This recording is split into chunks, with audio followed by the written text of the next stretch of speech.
Hello, and welcome to today's virtual Commonwealth Club program. My name is Reid Hoffman, partner Greylock, co-founder of LinkedIn, and your moderator for today.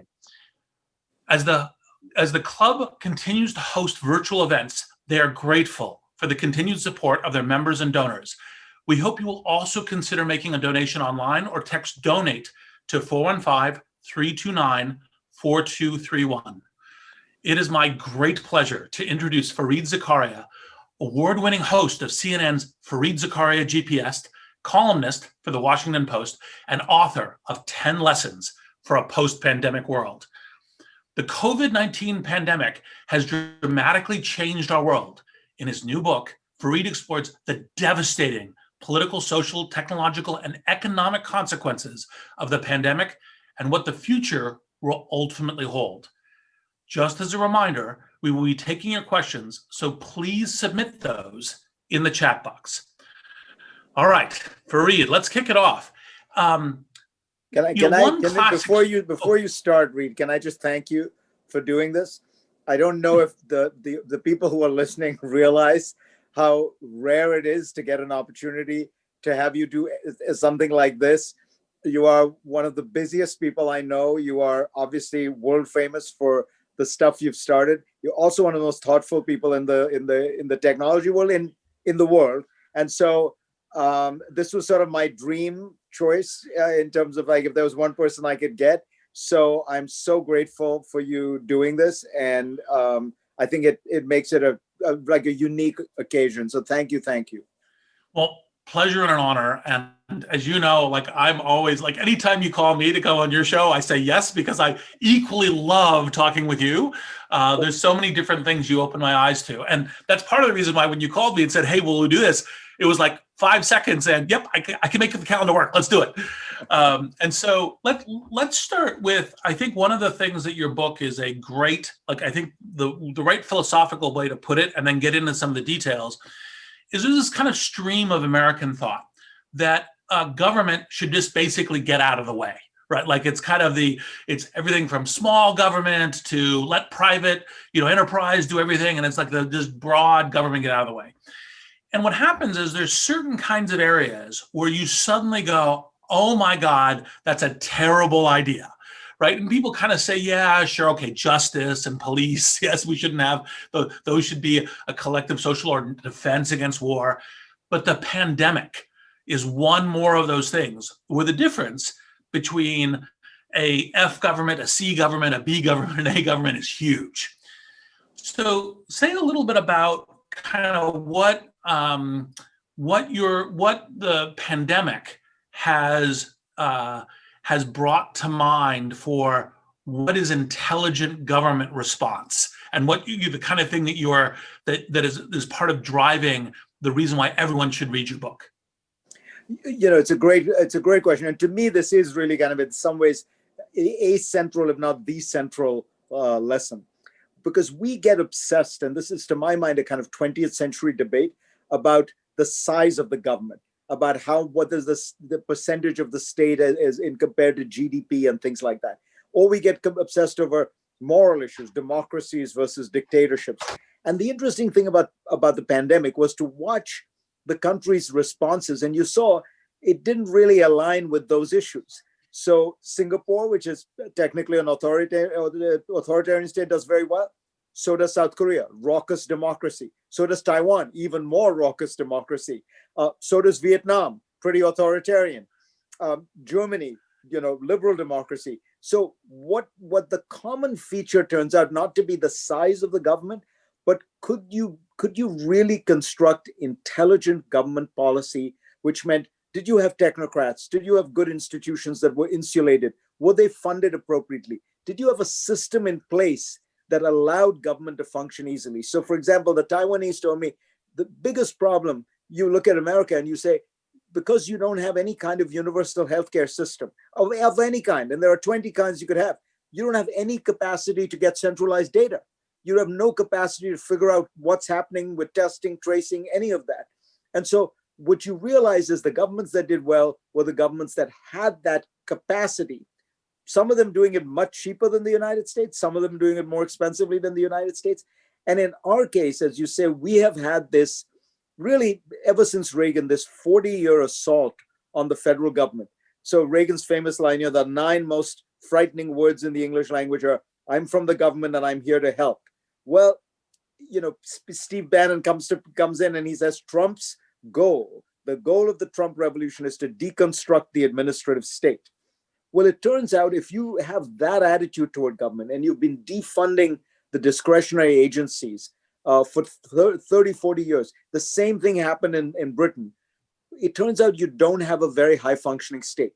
And what the pandemic did do is it required, in a kind of real stress test, a very high functioning state. The US has parts of the state that are pretty high functioning. The Federal Reserve System, for example, the CDC in general is pretty good. But the whole public health system is just very, very poor. And I think that what we really need to do is to use this as a wake-up call and say, we failed. A bunch of that is Trump. There's no question in my mind, by the way, and we can get to that.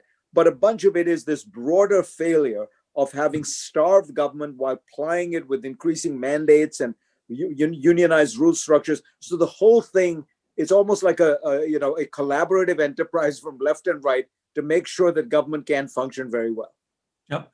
And one of the things that I thought was really good in the book is to say, look, it isn't just the question of autocracies, which have that central power, worked, because some of those work, some of them didn't, and democracies which don't work, because some of them work and some didn't work, just as the cases you were doing.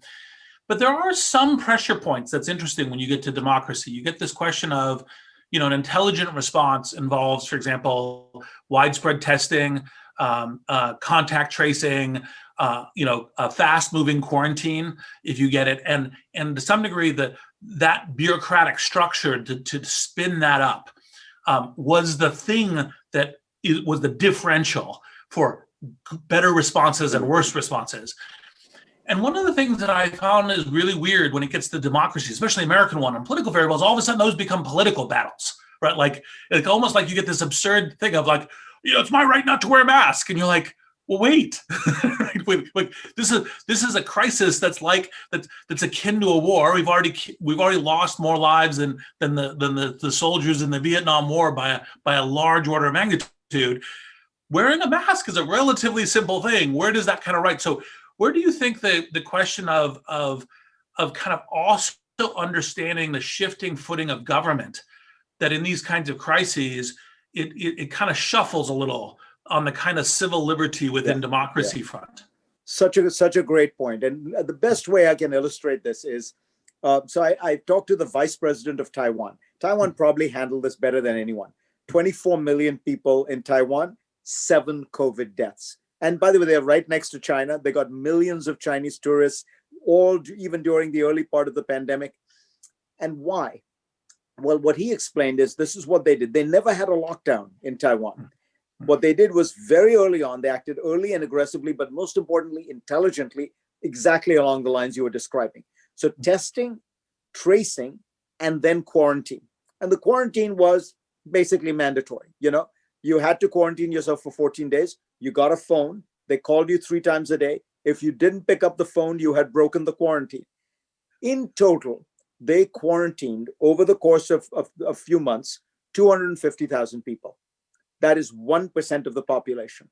And their argument is, we sacrificed the freedom of 1% of the population for 14 days so that the other 99% of the population could go about their lives, the kids could go to school, the economy could keep humming. Taiwan has had the lowest drop in GDP of any country in the world.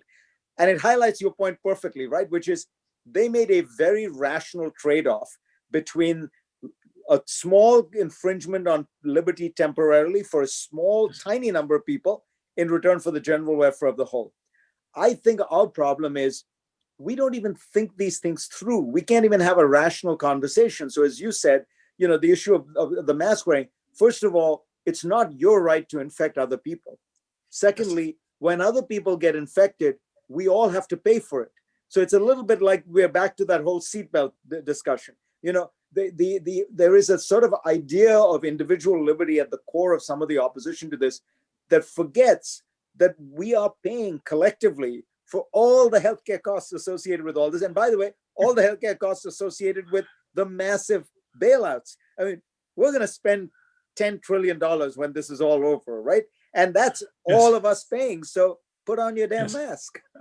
Yes, exactly. It's like, this isn't politics. It's just public health and an ability to get back to work, right? And so, yeah, no, this is some of the things that when I was thinking about, because the next question I'm going to go to is, what do you think the tech industry should be doing?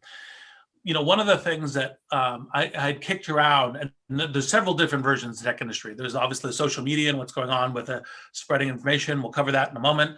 But also, like, I was thinking, well, should we just kind of massively spin up PPE? Should we give everyone like a plastic bubble, you know, to kind of put on their head?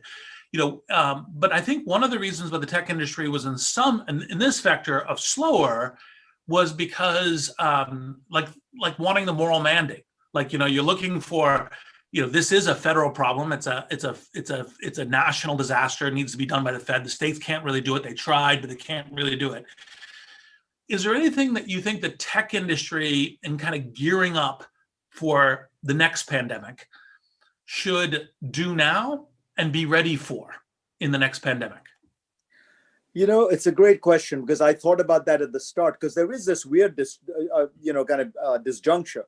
We've got the best technology in the world. We've got the best tech companies in the world. We invented all the software and the phones that everyone is using.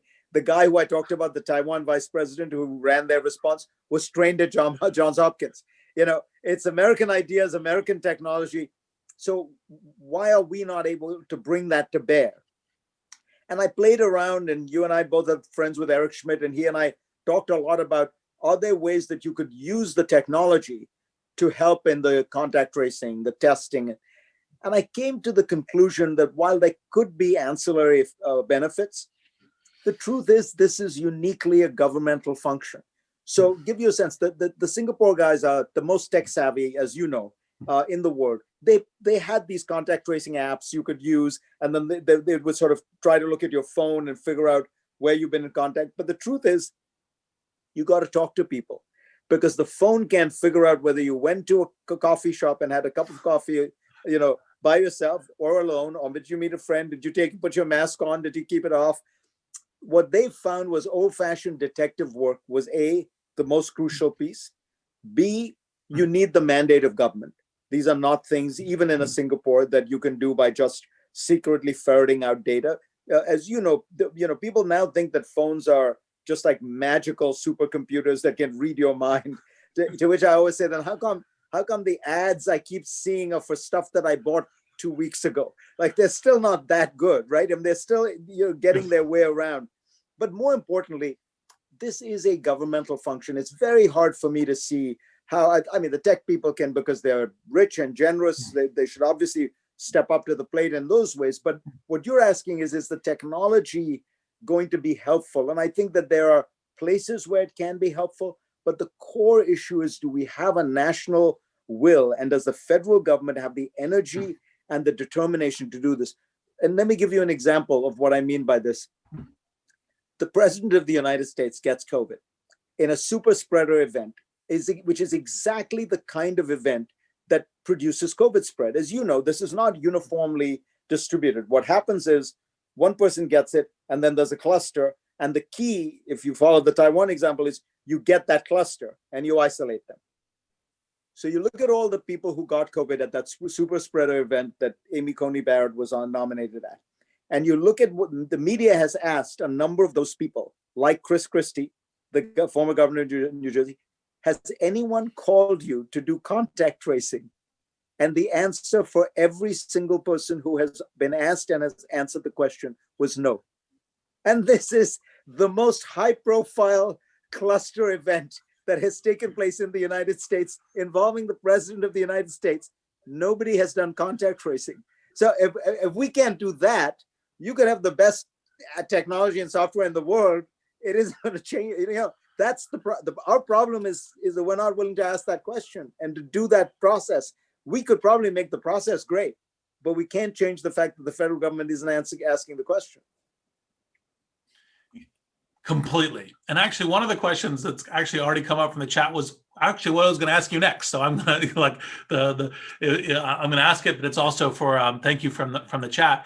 which is part of the thing that we've run into here is that science and expert opinion has become politicized, right? That we're in this like don't trust the experts, don't trust the scientists.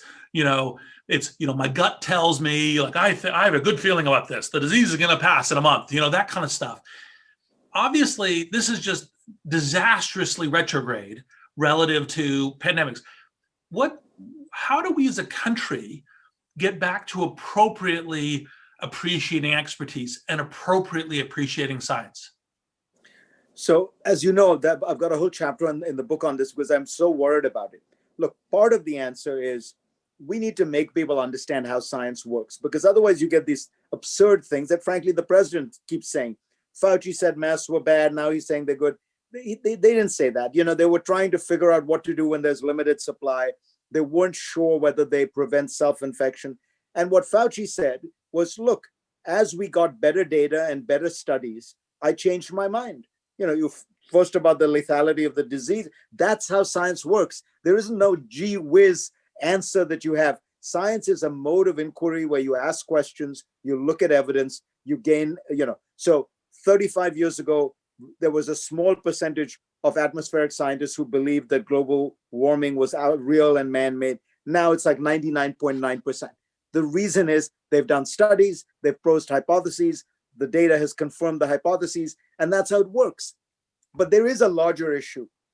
And I think people like us have to be honest about this.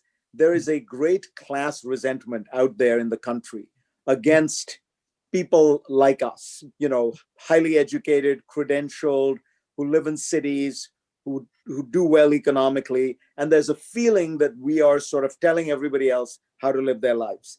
And I think we have not been sensitive enough to that issue.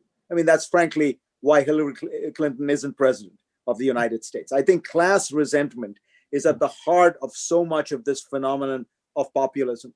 And so what we have got to figure out is how do you convey this stuff without doing it in a patronizing manner, without doing it in a way that suggests that people out there are deplorables or there's something lesser about them.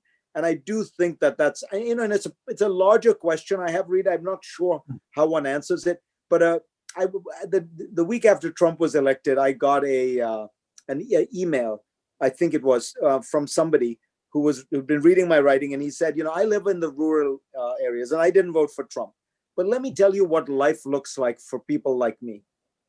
Every television show I see is set in New York or San Francisco or Chicago.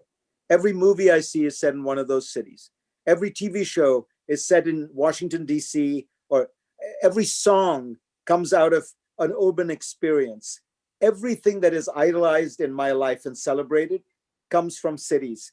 It's like we don't exist. It's like our world doesn't exist, So I think part of the challenge here is what do we do because our political divide has gotten layered onto a cultural divide, a class divide, an education divide, an urban-rural divide. And this is one I don't have a good answer for because it's one of the reasons it's so hard to compromise. When Nancy Pelosi is asked, why are you not compromising with the Republicans? What she can't say is, look, my base regards it as an act of betrayal to do any deal with them, because the act of doing a deal, you're doing a deal with the devil. And by the way, they feel exactly the same way, and so it becomes very hard to find a way, even on money. As you know, Reed, money is the easiest thing to compromise on. Very hard to compromise on abortion, gay rights. Money, you want to spend $2.5 trillion, I want to spend $1.5 trillion. There's a number in the middle. And even that proved difficult because of this class divide. Yeah, and by the way, part of it's obviously Pelosi, but also part of it's Trump insisting that he wants his signature on it to use the articles of state to get him reelected, which is right. Counter democratic values, small d American democracy values, and so that's again, but it is a melee. Now, I do think that one of the things that if we can't figure out how you go back to Reagan and Tip O'Neill, and they go, look, here are the things we agree on. Let's work and build on the things we agree on. We really need to go back to it's not complete war. That we're only focusing on the disagreements. You have to get that agreement, and hopefully science and expertise applied can be the right thing. Um, Sorry, you look like you're about to say something. Yeah, because I thought it was a very good example. I think part of the problem we had is that our political parties used to be more diverse. So you had within the parties liberals and conservatives. I mean, you would think about the Democratic Party in the 50s, right? It was an alliance between northern liberals and southern segregationists. And so you had to find some way to make these compromises and make these deals. So it wasn't that hard to make them on the other side. Now our parties are pure. They're ideologically more pure, which in a way gives the public a good choice. And in that sense, it's good. But it's turned out to be very difficult for governing, because the American system is not like a European parliamentary system. It actually depends on a kind of constant compromise among the three branches of government. And if you have a situation like we have now, as you say, each side is looking at it and saying, if I give this win to them, I lose.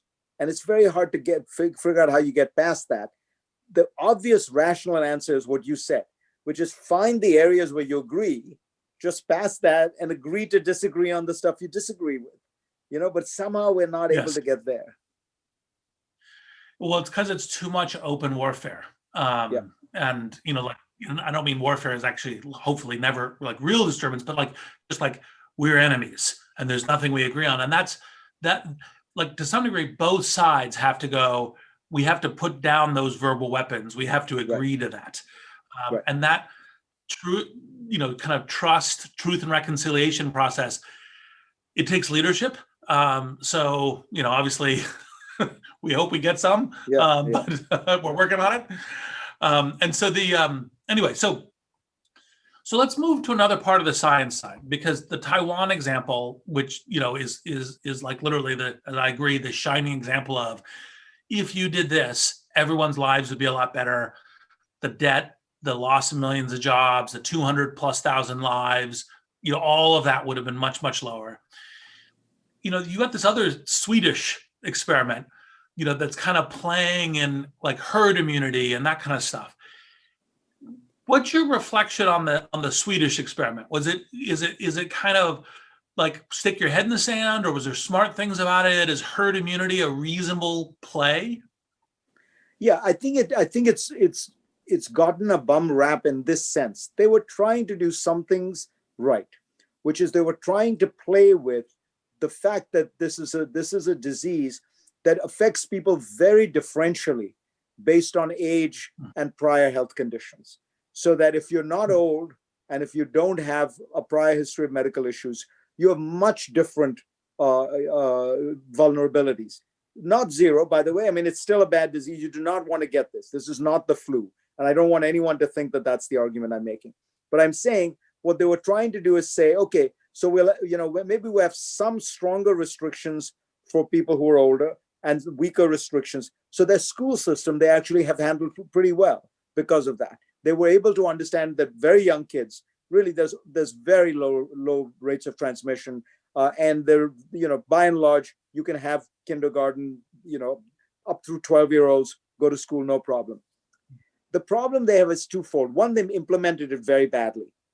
They did not really sequester the old properly. They botched the nursing homes, kind of in the same way that New York State botched the nursing homes. They let them all be together. So the clusters became mega clusters, and that has actually affected their morbidity numbers very badly. And if you take 4 big nursing homes out of the Swedish numbers, they look much better. But the second is, you still have to put guidelines in place. This is still a easily transmissible play. So I think if the Swedes had done everything they had done better on the nursing homes, and just done the normal common sense masks, no big gatherings. And they did them, but they did them without enforcement mechanisms. So, it was like the right idea. The basic idea that there is a differential of risk for young people versus old people, for people with prior conditions, was the right one. They implemented it badly, and now they're reaping the many of the consequences of that. But all that said, people forget Sweden's morbidity rate per capita is the same as Italy's. It's a little lower than France's, a little higher than France's. So it's not that, it's not like so outlandish. Now, their problem was, what they didn't understand is, in a highly globalized, interdependent economy that Europe is, their economy took the same hit that everybody else did. Because if none of your neighbors are economically open, the fact that you're open doesn't give you much of a boost. Yeah, no, exactly. This is because that's another of the chapters, which is the fact that, people tend to, because of populism, because of the class resentment, and then because of the pandemic, they tend to go, oh, is globalization over? Yeah. That's another chapter in the book. So why don't you kind of share a little bit about kind of where do you think the future of globalization is and why globalization is not over? Sure. Yeah, this is, I think, the most common thing I've heard from journalists and politicians. Oh, we're done with globalization. We're in an age of deglobalization. The era of globalization is over. And the problem is, if you look at, I mean, as you know this, Reed, because you live it, when you actually operate big companies in the world these days, you can't operate. No company can be an island. No country can be an island. All of them rely on incredible interdependence of investment, of finance, of manufacturing, of sales.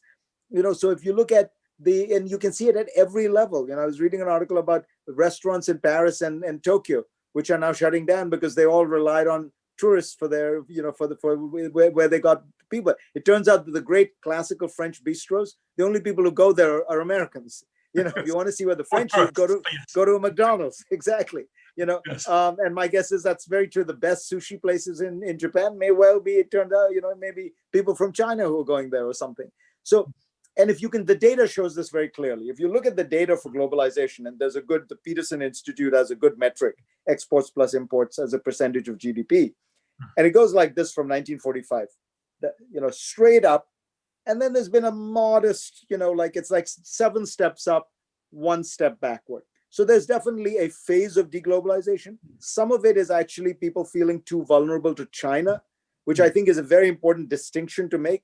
So if you want to make sure that you are not as dependent on China for strategic reasons, which I think are perfectly understandable, you might move your manufacturing or parts of your manufacturing or parts of your technology supply chain to Poland or to Mexico or to South Korea. That's not deglobalization. That's still a global economy. You're just choosing to rearrange it. And partly people were doing it in any case for labor costs, for other kinds of reasons. So I think that the reality of globalization is this. We're going to see some rhetoric around it. We're going to have modest efforts at it. People are going to say, oh, we need to make PPE at home. But of course, nobody thinks about the fact, what is PPE? You're talking about cotton swabs. You're talking about, masks. These are consumer items. And are you really saying that you want to start up and fund industries in the United States to make what are the equivalent of T-shirts? I propose in the book, a much simpler solution. The government should just stockpile medical reserves. All we need is for a couple of months. After that, we've been able to manufacture everything. The private sector in America and in every country has responded immediately. There's usually a 1 or 2 month shortage because everyone's trying to get the same thing. As long as you do that, you're going to be fine. A lot of the on-sourcing will be money wasted. I mean, we're going to fight the last war because the next crisis might turn out to be something where you need something completely different. I mean, I actually worry a lot about factory farms, as you know, with the kind of diseases that come out of it. I worry a lot about forest fires. I think that this is one that is staring us in the face.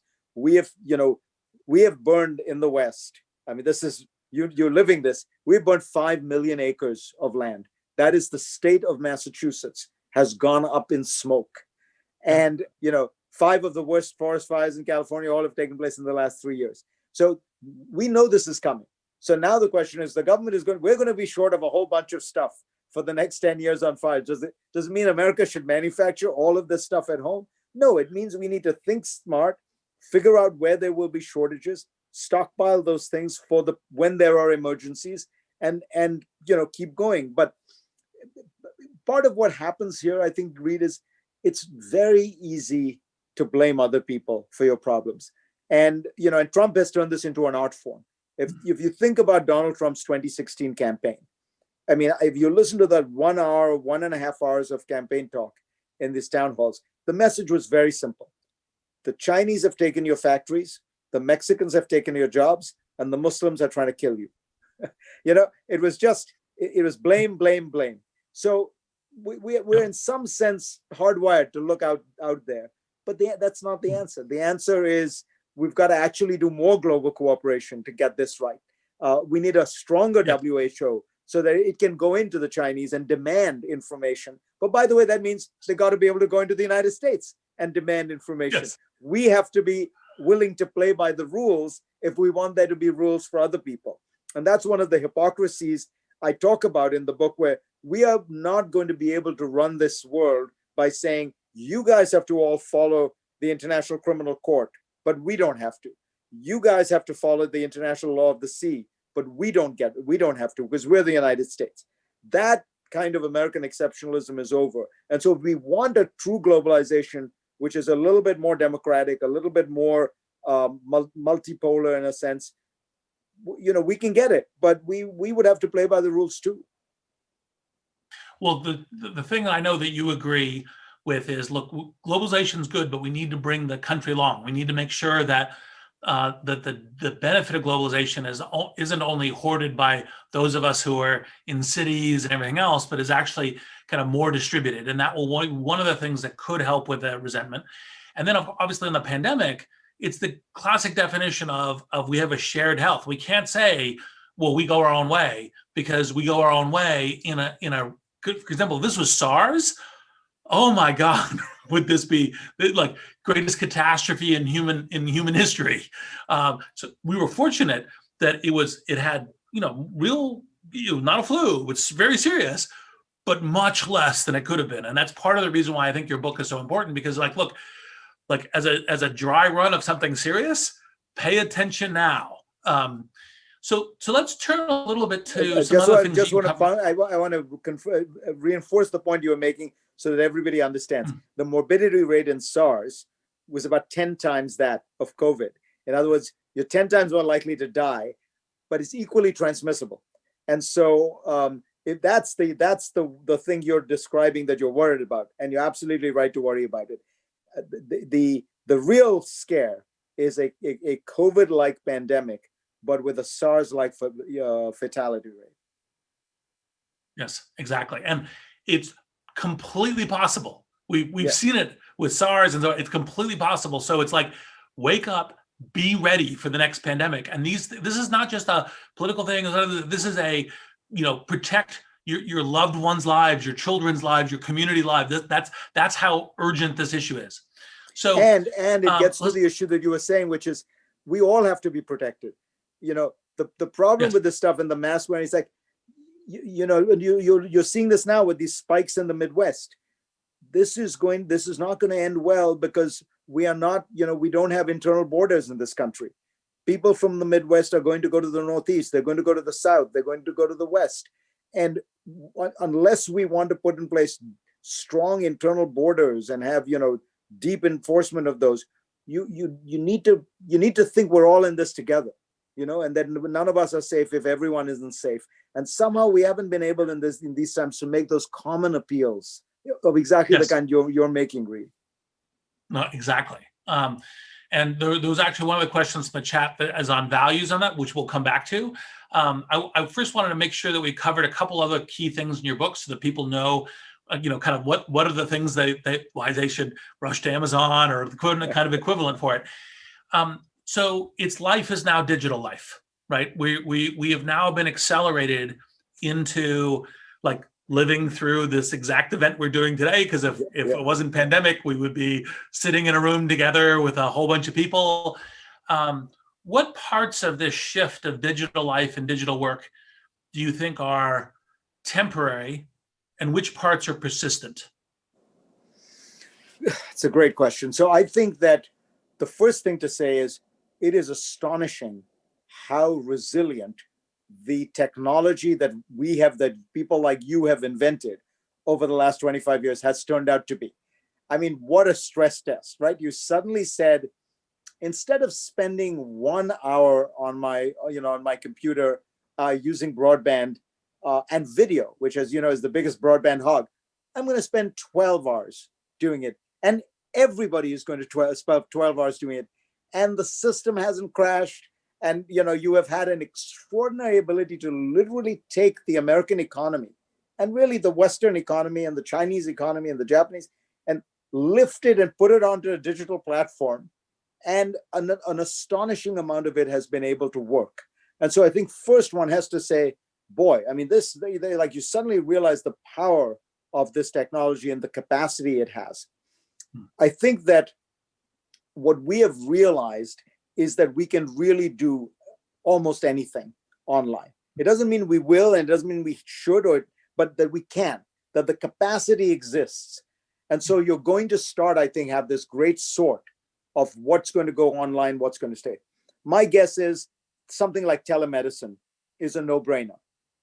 People were going to their doctor's offices because they had a headache, and they would go and wait for 2 hours, and the doctor would say, take an aspirin and come back, call me if you have any problems. You can do that in 10 minutes online.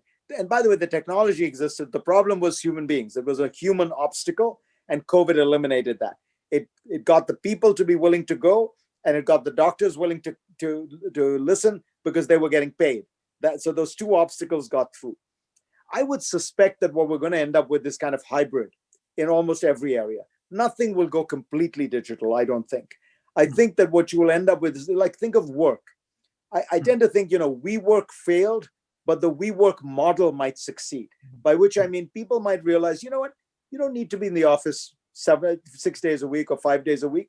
You do need to go 2 or 3 days because you've got meetings, there's a bunch of things for which you need to be there. Maybe you don't need a dedicated office, because now that you have everything of your life is on the cloud, you really need a portal into which you can plug. And that can be a rotating one, and that means you use much space much more efficiently. So that's why I say WeWork may have failed, but the WeWork model might succeed. You might end up in a situation where some people are spending more time at home and some at work. To me, this actually resembles, in an odd way, a throwback to a pre-industrial era, because the way we work is very much a kind of 19th century factory model, which is you leave your home in this sort of madman-like world, and you leave the suburbs, you go to work. Everybody at work knows you, but they know nothing about your home life. At home, everybody knows your home life. Nobody knows anything about your work life. But if you go back before that to the 18th century, a farmer lived on his farm and worked on his farm. A craftsman had his store and his tools at the back of the house. The shopkeeper lived above the store. The lawyer often hung his shingle on and as a result, your family, your friends, your co-workers, life was a lot more mixed and muddled up. And maybe that's a good thing. Maybe this weird demarcation where you go to the office and you get drunk on martinis at lunch, and then you come home and you're the perfect husband. Like maybe your children will see the real you, and your workers will say, your colleagues will see the real you. So I tend to think it's going to be like that. The one final point I'll make is the one thing I don't think we've solved, and I'd like to know your thoughts about this. I don't think we have figured out a way to build social capital on technologies like Zoom. We spend social capital on it. So you and I can do this in large part. And I think, if I may say so, it's been like this, a really fun conversation, because we already know each other. We trust each other. Yes. We respect each other. I think I see this with my teams working, bringing new people in, building that trust. That's all very hard. You're spending down what you have, but the bill, one of my team people said to me, when you send a harsh email now saying you don't like the work, it has a different quality than when we were at work, because we would see you and we'd have had 10 pleasant conversations with you, and we'd have kid around, and your tough email was in the context of that. But if all I get from you, the only contact I have with you that week is that one email, it ruins my week, right? And so that's a perfect example where I haven't built the social capital to spend it. And so, I'm just taking out of the bank. That's something it feels to me like you need actual human contact for. I think you're 100% right. Social capital is important for all kinds of things. It's dealing with difficult topics is a classic one. Innovation's another one. Trust to invest in who, like it's the promotion or who leads the team or who's leading an effort. All of those things require social capital. And I've been thinking about it. I actually don't think there is. I don't know obviously there's probably some technologists who think like virtual worlds or something else would be able to do it. And certainly, you get some of it in like a shared gameplay. Like when people do the like massive multiplayer online, they get some in that because they share a bunch of those experiences doing it. But I actually think that if we were going to be caught in this for years, then we'd probably have to hack it almost like Dale Carnegie style, get much more explicit about building social capital and so on. It's like, hey, I'm gonna spend time deliberately doing that, which is awkward, right? I mean, it's one of the things that we learn to build social capital by being natural with each other versus, so Fareed, tell me about your last vacation. Did you have a good time? Where did you go? It's like, right? We'd much rather have that pleasant in texture. And so I think that's part of the reason why you're seeing at least in California, but a bunch of other places, like people going, oh, I'm going out to dinner at restaurants and so on, because I desperately need that social capital. I desperately need that connectivity. And it's like, well, okay, I get it. You need it, right? But let's be disease intelligent. I'm going to start weaving in some of the questions from the chat in the audience. And so people know that it's a live channel. So if you have them, bring them. One of the questions we got very early, and I think it's actually a great channel for you, given your global perspective, was some of the difference an ideals comparison, like a values comparison between East and West, right? East, the collective good, West, the individual good. Is that also one of the things that's present in intelligent versus clumsy or dumb responses to the pandemic? Yeah, it's a great question. And I think there's some truth to it. I would not overplay it. And I say this as somebody who grew up in India. It's the East is not full of people who are like, oh, so self-effacing and we just want the collective. As you well know, Reed, having gone there and dealt with businessmen there, they're every bit as individualistic, rapacious, competitive, individualistic, but it is true that they have not had this tradition, particularly that you have had in the Anglo-American world, in the Anglo-Saxon world, of liberty being produced from a struggle with the state. The sort of anti-statist tradition that America, Britain, to a certain extent, Northern Europe has, that is not as strong in those countries. So they're able to, they're probably susceptible to a certain degree of authoritarianism, but they're also able to construct rational policy and to make rational trade-offs of the kind I described with Taiwan. We take a little bit of your freedom in return for a large kind of public welfare. But so I think that there is some truth to that values conversation. But I do think that it's a bit of a cop-out because, look, if you look at the countries that we're talking about, Taiwan, South Korea, Singapore, 40 years ago, these were corrupt kleptocracies that were run by authoritarian strongmen. These were not models of good government in any way. These were societies that people thought would never become advanced industrial societies because they had, bad values and they didn't understand capitalism. All kinds. I mean, Max Weber famously said that the Confucian ethic was antithetical to capitalism. Part of this is they learned. They were flat on the ground.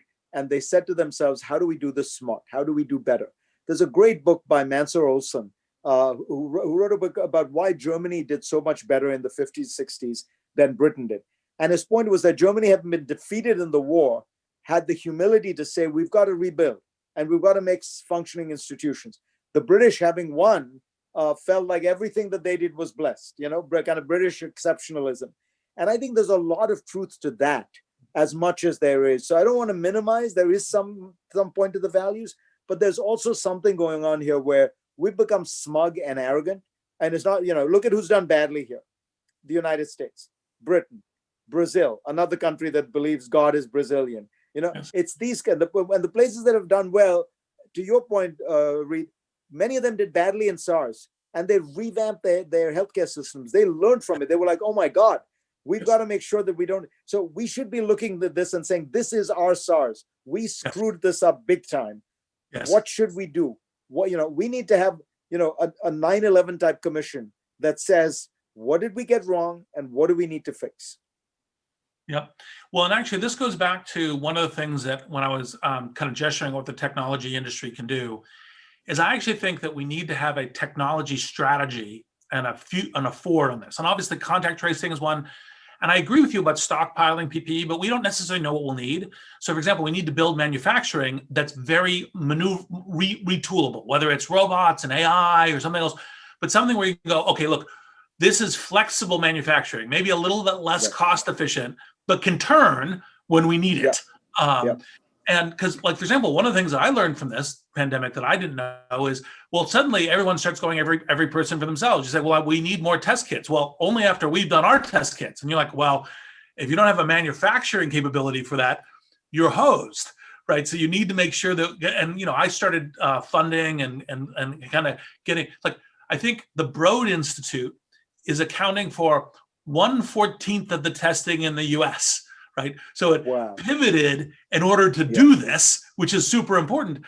And on one hand, it's an impressive certification of the Broad. On the other hand, it's a disaster for our country because it's like it's just one institution.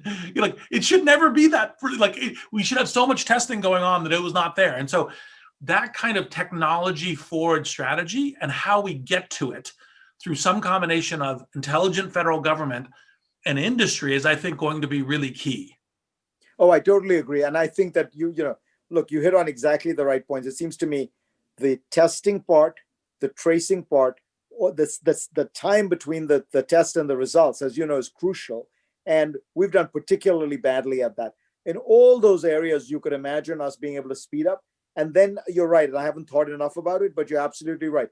Highly flexible manufacturing, so that, because there are going to be things, as you say, you never know what you need, but the kind of pop-up manufacturing that particularly 3D printing will allow in the future and things like that. But you need the government driving it. You know what I mean? I think that I've noticed you guys, so many of the people I know in the tech industry have all sort of gone petitioning. We want to help. Let us help. And I mean, there was a great article in the Times 2 days ago that pointed out that the federal government does not want to ramp up testing because it believes that if you ramp up testing, people will get more scared because there'll be more incidents of COVID. They'll think it's bad, that it's better to actually minimize it. 2, you'll admit that you were doing it wrong. You know, if you turn policy now, it's an admission of failure. And Trump has said, I want everyone to say, we are doing a great job, which means we're not changing anything. And third, that his so-called COVID advisor, Scott Atlas, believes that you can get herd immunity at 20 to 30%. So you just infect the younger parts of the population. So it's like you're dealing with something so bizarre and dysfunctional that I don't think the best technology in the world can solve that. 100%. And the other thing, let's just make sure, I mean, I think we have an unusually, Commonwealth Club, I think we have a smart audience here, but like herd immunity doesn't mean now everyone's immune.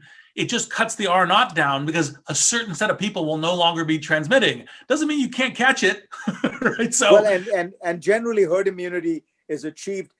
Basically, herd immunity is achieved through vaccination. So, to give you an example where we know how to do it and we've done it well, measles, you have to vaccinate 95% of the population to get the herd immunity for that other 5%. There is no case that I know of in history where 20% of the population, gets, and by the way, if 20-25% of the population gets it, lots of people are going to die. Yes, no, exactly. So let's look a little, one of the questions from the audience is looking 6 to 12 months ahead. I think vaccine, testing, you're in one of the expert nodes of a lot of the most cutting edge information. What does that lens ahead look like for the pandemic, especially in the US? So there is an optimistic scenario here, which has a non-trivial likelihood of being true, which is that the first half of this pandemic, or the first phase that we've gone through, has been the phase where you needed public health to work really well. Not healthcare. We have very good heroic healthcare for rich people, but public health for everyone, and that we've done disastrously at. The second phase of this is likely to be the therapeutics and vaccine phase, where we'll be pretty good, because that's fundamentally a private sector driven enterprise, not a public sector driven enterprise. And in those areas, all the federal government has to do is to write checks. And there, by the way, Trump has done a reasonably good job. The Operation Warp Speed and things like that. The federal government has done the right thing in front loading a lot of those payments. So there's a distinct possibility that what you're going to end up with is very good therapeutics and very good vaccines that come out of this. Most of the vaccines are going ahead of schedule. One or two of them, as you know, have had a few issues with the phase 3 trials, which, by the way, often happens in phase 3 trials. A pause in those trials does not mean things are going wrong. It is absolutely appropriate that if something happens, you stop, you wait and make sure that nobody's getting harmed. But all that said, they all look like they're on track. And I think everyone is being cautious, but I think you are likely to see something. I think by December, we will begin to see the outlines of what a vaccine strategy looks like. Now, I think it's very important to point out, you still have to do it. There are still execution issues involved, and there are still political issues involved. 50% of Americans, according to polls, say they will not get vaccinated. There is very few medical experts who believe you will get to herd immunity if 50% of the population does not get vaccinated. So we may be in the bizarre situation where we have the best technology in the world, we have the best vaccine in the world, but we will have the lowest effect of that vaccine because 80% of Germans will take it, but if 50% of Americans take it, that is a problem. Yeah, no, completely. And that goes back to that's the reason we started with the science comment, because it's like, understand vaccines. And by the way, like if you kind of look at the history of it, like part of the reason why we got the flu vaccines and being very determined that everyone does the flu vaccines is, you look at 1918, you look at like some of these earlier pandemics were really disastrous with the flu. And it was like, okay, this is really important that we do vaccines. And COVID is obviously the same kind of a challenge for us, with potentially much worse if you get to SARS. Do you think, one of the questions that we've got from the chat is, do you think that this is going to affect, because it suddenly put all of the first responders, the nurses and doctors on the front line, put them in the line of fire? Because if we as a populace are not taking the vaccine, et cetera, we continue to endanger them as well, who are trying to do that. Do you think this is going to quell at all the kind of people's desire to go into those fields? No, I mean, I actually think that, for those of us who know people who've done this kind of thing, a lot of them do it because they like helping people. They like that physical, tangible feeling. There's an enormous amount of reward that comes from that. The one thing I hope that comes out of this is that two things happen. One, that we realize, there are a lot of ways to live a fulfilled life. There are a lot of different things that give people fulfillment. And you really should go to where you get fulfillment. For some people, it's being a school teacher. For some people, it's being a fireman. For some people, it's being a businessman. I think we have overly venerated one set of industries and one set of ways of thinking about life, largely business and monetary. And I think, look, it's amazing. It's transformational. It produces incredible innovation. But not everyone can do it. And not everyone derives enormous joy from it. And I think if one thing that this reminds one, there's like an ability of work in everything. And if you do it well and you do it honestly and you do it with dignity, I think the society should reward it more. You should be more proud of yourself for doing it. We've gotten too caught up in the idea that, this part of this is the celebrity culture, where everybody is looking at, on Instagram, and everybody's looking at everybody else's houses and things like that. And they're not asking themselves, like, how much can I really enjoy this? I mean, I think Warren Buffett is particularly weird, but I don't think it's so bizarre. To understand him when he says, he's lived in the same house he's lived in for 45 years because he hates the idea of moving more than he loves the idea of having a bigger living room, and it's like, there's some truths to that you actually, this much better than I do. You don't get that much happier when you get that much richer. I mean, you get some opportunities, but so if we could somehow get a little bit more of a balance for everybody, and I think this is something we all need to think about, like what's really important in life. At the end of the day, I find that you realize it's your close friends, it's your family, it's those bonds you've made. That's what you're going to be left with. All the other stuff, it goes, you can't take it with you. Yeah. Well, it's a really important, point to remember, because it's the people that you love and the people that you are in community with. It's one of the reasons why, like, one of my favorite words is Ubuntu, because I am because we are, right, is part of that kind of meaning of life, and it's like it's very important. Um, so what do you think is going to be the necessary changes in the global world order? Like, one of the things that you're one of the experts on is kind of how the globe comes together. Should there be accountability or consequences for countries or whatever for mishandling pandemics, for not responding early, not sharing information? Does this need to be a new kind of like world treaty? I mean, in a sense, what you're centrally asking is, how do we create a global system in which you have some countries that really just don't play by the rules? And as I said, I think one of the things the United States needs to get better at is we need to play by the rules more. But basically, we're pretty good in the sense that we've set up the system. We by and large abide by it. We put rules in place that make sense for everyone. Unusual for the United States, we didn't try to press our advantage when we won World War II. We tried to help create a stable system. And the two big countries that are out of whack right now are Russia and China. Russia is more of a spoiler than China, but China is much more important because it's much bigger and much more powerful. So how we handle these two countries is going to determine the answer to your question. Because everybody else, to be honest, if you can get the rules put in place, and if the United States and Europe and China were to agree, the other countries will go along. But how do you get China to go along? How do you get Russia to go along? I think that Russia is going to be a problem because it is a spoiler state. It derives its importance, its benefit, its power even from the fact that it can play the spoiling role. Otherwise, it's a third-rate economic power. The economy is the size of the Netherlands and declining every year. Its population is declining every year. It has the nuclear weapons, the veto at the UN, that the massive expanse.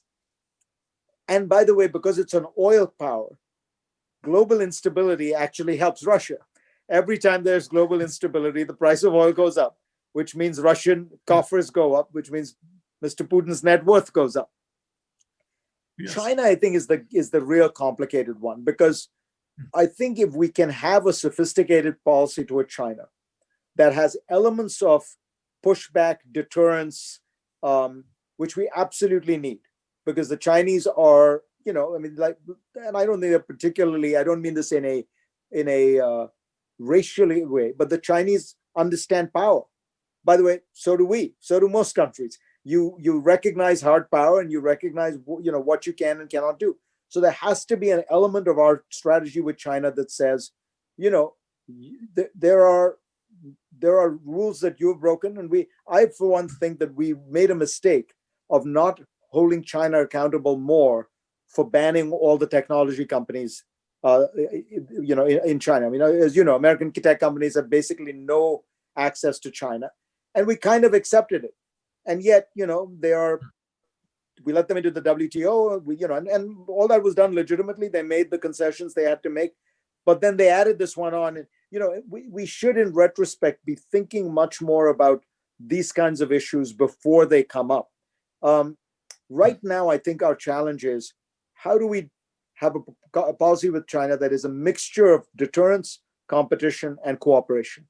Because if you want to solve global warming, you are not going to do it without cooperation with the Chinese. If you want to have some rules of the road for cyber, make sure you do not have a world of cyber attacks and cyber warfare.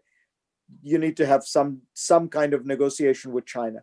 A space race. There are a lot of very bad outcomes you could end up with if the two most dynamic economies in the world just go at each other the way the United States and the Soviet Union did.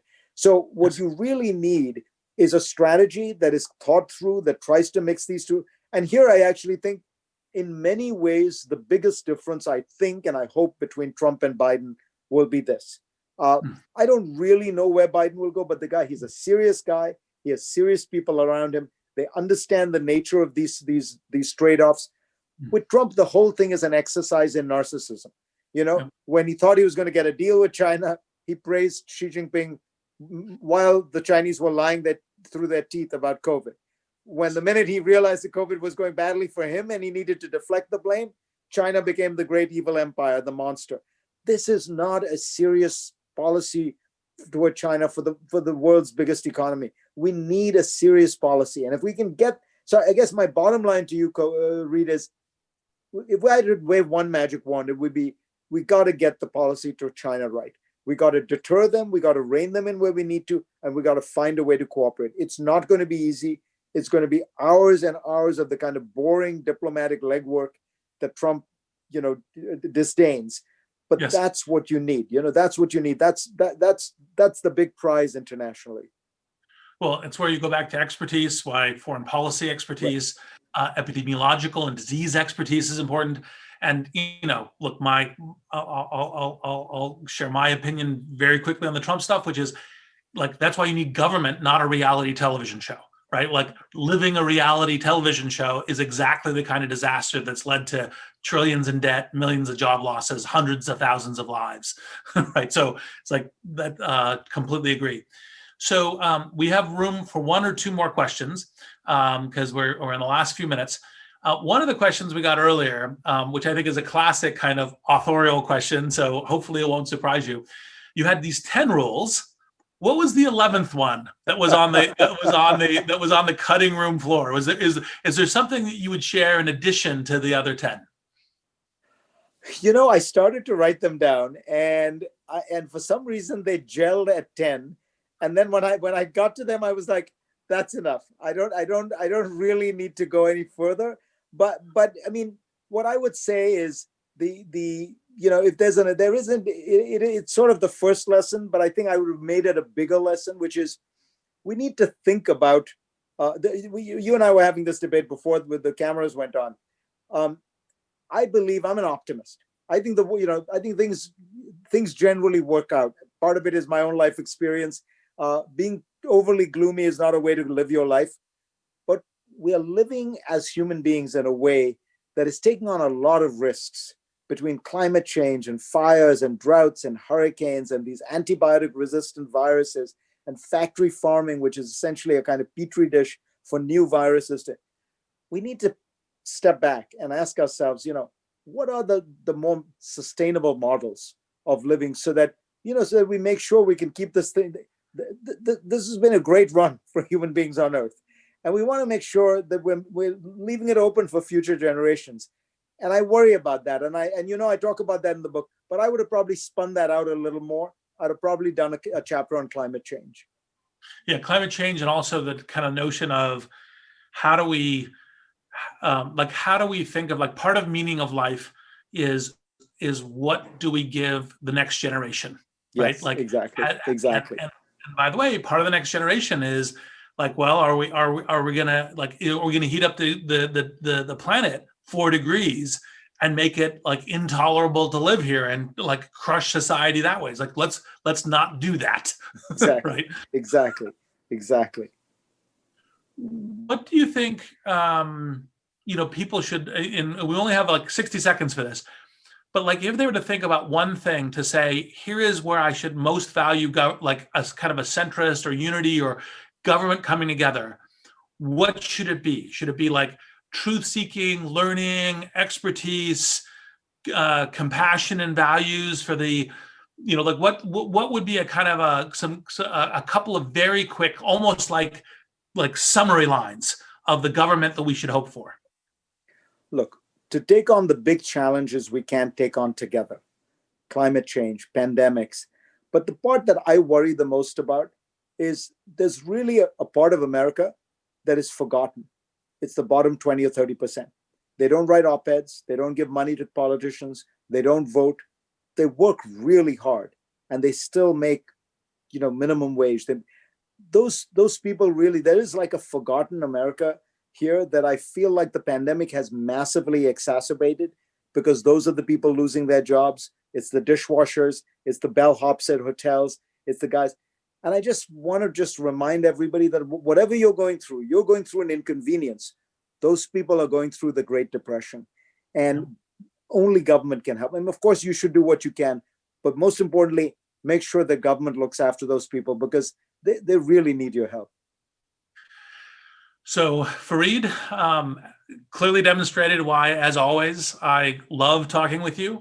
I have a script for the Commonwealth Club that I'm now going to go through, but I wanted to just share that, like, I hope everyone saw why it's always a delight, a pleasure, and I always learn things. So it's been awesome.